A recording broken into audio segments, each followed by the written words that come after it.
Good evening, good afternoon, in some states, good morning. This is your girl Cooking with Steph, back to you with another tutorial and video.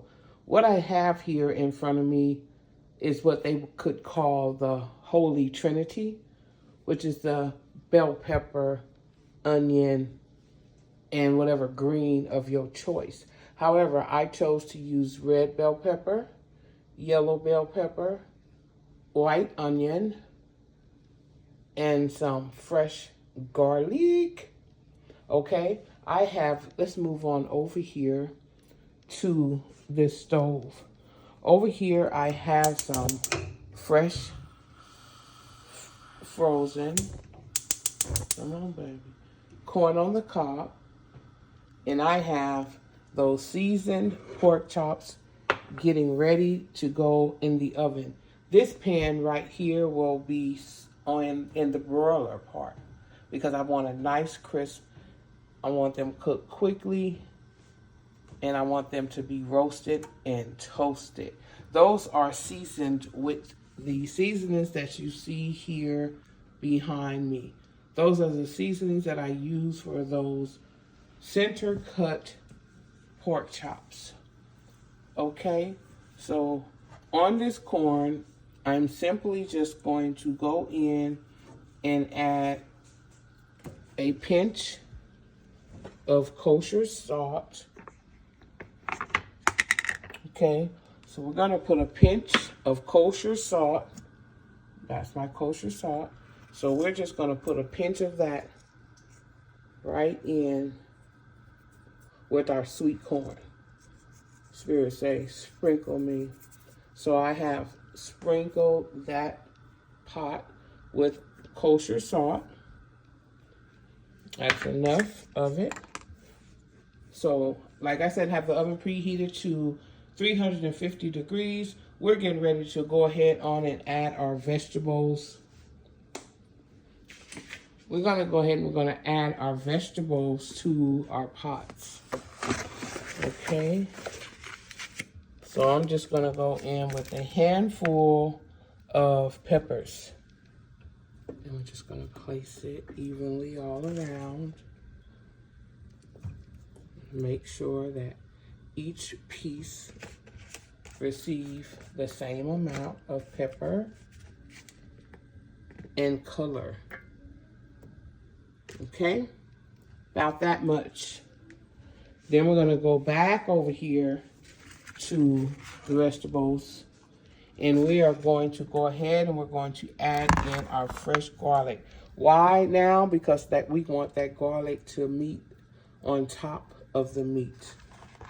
Okay, and we want each piece to have a nice amount of fresh garlic. If you see a piece that does not have any fresh garlic, just go ahead on and simply add it. My center pan said, hey, what you doing? Don't forget about me. I like garlic too. So we're gonna go ahead and we're gonna add the remaining of the garlic to our larger center cut chops. Okay, we're gonna go back over here to the onions and I'm simply just going to get another good handful of onion and I'm just gonna simply sprinkle those around the tray. So you get a big one, just separate it, it's okay. And I'm gonna hit this with butter. So we can go ahead, let's just add the butter. Let me grab the butter first. Okay, y'all walk with me. Let's grab the butter.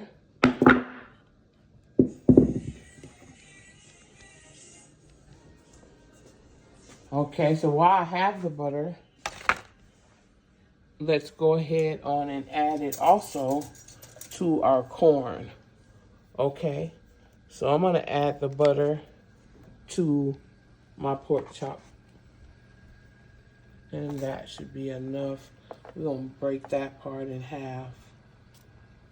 Okay.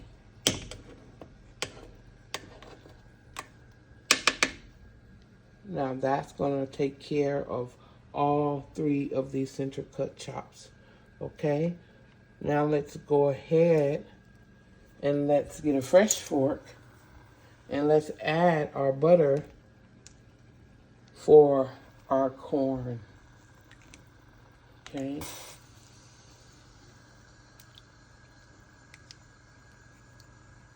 If that water was already hot, that butter would have already been dropped off of that corn. Okay. Want to make sure that it's covered really well in butter and salt. I use a little bit of kosher salt. All right, we're going to throw these pans right on in the oven, and those are those boneless, tender line pork chops. These over here, my darling, are the center cut pork chop with the bone in. Okay, so y'all already know that I always reveal each pot as it come out. So let's get to it. Let's put these things on in the oven and stay tuned.